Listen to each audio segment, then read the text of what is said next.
प्रिय विद्यार्थियों, आज हम लोग मैथ्स 2 के चैप्टर समरूपता अर्थात सिमिलरिटी से संबंधित विभिन्न भागों का अध्ययन करेंगे। अब आपके स्क्रीन के सामने दिखाई दे रहा है समरूप त्रिभुज। समरूप त्रिभुज क्या होता है?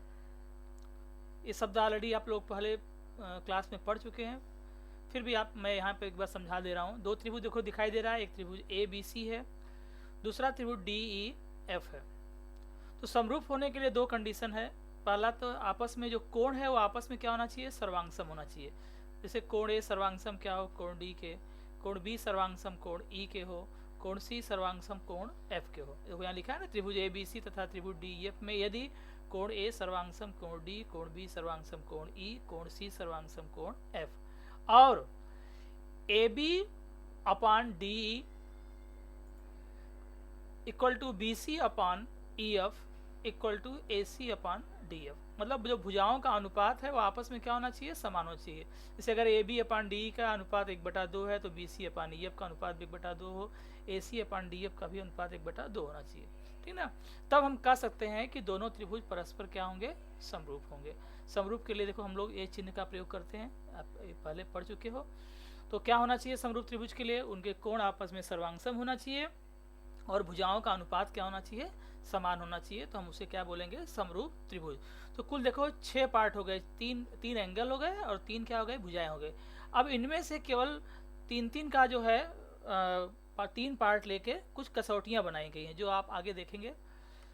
जैसे यहाँ देखो सामने आपके स्क्रीन पर दिखाई दे रहा है समरूपता की को कसौटी। समरूपता की को कसौटी, उसको इंग्लिश में बोलते हैं ए टेस्ट। को का मतलब हो गया कोण। तो 3 कोण दिखाई दे रहा है, कोण कोण कोण। तो अगर कोई भी दो त्रिभुज अगर हैं, इसे मान लो यहाँ पे आकृति में दिखाई दे रहा है त्रिभुज ए बी सी है और त्रिभुज पी क्यू आर है। तो अगर इनके कोण अगर आपस में जो है सर्वांगसम हो, देखो यहाँ पर लिखा है त्रिभुज ए बी सी तथा त्रिभुज पी क्यू आर में एकाकी, ये देखो क्या है? एकाकी संगति। एकाकी संगति हमें क्या बताती है कि ए का संबंध पी से है, बी का संबंध क्यू से है और सी का संबंध किससे है? आर से। और भुजा ए बी का संबंध पी क्यू से है, बी सी का संबंध क्यू आर से और ए सी भुजा का संबंध किससे है? पी आर से। तो प्रश्न में अगर एकाकी संगति दी गई है तो हम एकाकी संगति को ही प्रीफर करेंगे, त्रिभुज के नाम पे फिर नहीं जाएंगे हम। लेकिन अगर त्रिभुज का नाम दिया है और एकाकी संगति दिया है तो एकाकी संगति को प्रीफर करेंगे, और एकाकी संगति अगर नहीं दी है तो त्रिभुज के नाम के हिसाब से हम लोग भुजाएं आपस में संगत भुजाएं लेंगे, ठीक ना। तो यहाँ पे ऑलरेडी दिया हुआ है एकाकी संगति। तो यहाँ से देख लो कोण ए का संबंध किससे है? कोण पी से। का मतलब कोण ए सर्वांगसम कोण पी होना चाहिए। ऐसे कोण बी सर्वांगसम कोण क्यू हो और कोण सी सर्वांगसम कोण आर हो। तो हम कह सकते हैं कि दोनों त्रिभुज किस कसौटी के अनुसार? को कसौटी के अनुसार आपस में क्या है? समरूप है। अब इसी का एक छोटा भाई है को कसौटी। देखो नीचे दिखाई दे रहा है, चूंकि यहाँ पे क्या है? तीनों त्रिभुज परस्पर समरूप हैं, सॉरी तीनों कोण आपस में जो है समरूप है, इसलिए इसको को कसौटी बोला गया। लेकिन अगर दो कोण भी अगर आपस में सर्वांगसम है, समरूप नहीं सर्वांगसम ना, अगर दो कोण भी सर्वांगसम है तो हम कह सकते हैं कि दोनों त्रिभुज क्या होंगे? समरूप होंगे। किस कसौटी के अनुसार? को कसौटी से, ठीक ना। तो अगर तीनों कोण आपस में सर्वांगसम है तो को कसौटी होगा, और अगर दो कोण भी सर्वांगसम हैं तो को कसौटी के अनुसार दोनों त्रिभुज क्या हो जाएंगे? समरूप हो जाएंगे। अब हम आगे चलते हैं। यहाँ आपको स्क्रीन दिखाई दे रहा है भू कसौटी। देखो भुजा कोण भुजा, इसका नाम क्या है? भुजा कोण भुजा, शॉर्ट में इसको बोलते हैं भू या एस टेस्ट। इसमें क्या है? तो कोई दो त्रिभुज दिखाई दे रहे हैं, एक त्रिभुज के एल एम है, दूसरा त्रिभुज क्या है? आर एस टी है, ठीक ना। तो इसमें क्या होना चाहिए? भुजा है, फिर बीच में कोण है, तो दो भुजाओं का अनुपात आपस में समान हो और उनके बीच का कोण सर्वांगसम हो, तो हम कह सकते हैं कि दोनों त्रिभुज भू कसौटी के अनुसार क्या होंगे? समरूप होंगे। देखो यहाँ इसे दिखाया गया है कोण के एल एम जो है सर्वांगसम किसके है? कोण आर एस टी के, और दो भुजाओं का अनुपात के एल अपान आर एस। देखो आकृति में के एल अपान आर एस का जो अनुपात निकालोगे तो 1/1.5 आएगा। ऐसे एल एम और अपान एस टी करोगे तो भी 1/1.5 आएगा, कटेगा तो, ठीक।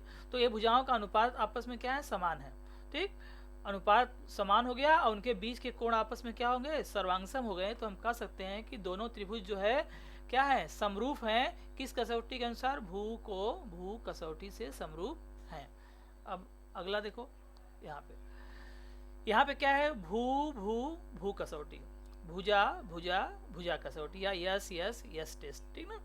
तो इसमें देखो क्या है, नाम से स्पष्ट है, इसमें तीनों भुजाओं का अनुपात समान होना चाहिए। जैसे एक त्रिभुज पी क्यू आर है, एक त्रिभुज क्या है, एक्स वाई जेड है, ठीक। तो पी क्यू अपान एक्स वाई, जो पी क्यू अपान एक्स वाई की वैल्यू आए वही क्या है, Q R upon y Z की वैल्यू आए, और वही वैल्यू क्या है, क्यू आर अपान क्या है, यहाँ देखो P R upon x Z, ठीक ना। तो तीनों भुजाओं का अनुपात अगर आपस में समान है तो हम कह सकते हैं कि दोनों त्रिभुज जो है भू कसौटी के अनुसार क्या होंगे, समरूप होंगे।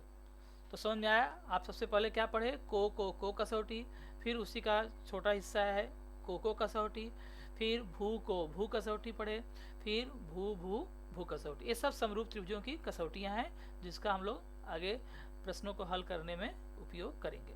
कुछ इससे संबंधित गुणधर्म जो है नीचे दिखाई दे रहा है आपको, समरूप त्रिभुजों के गुणधर्म से पहला है कि त्रिभुज ए बी सी समरूप त्रिभुज ए बी सी, मतलब कोई भी त्रिभुज स्वयं के ही समरूप होता है, इसको बोलते हैं हम लोग हैं परावर्तकता या रिफ्लेक्सिविटी, ठीक।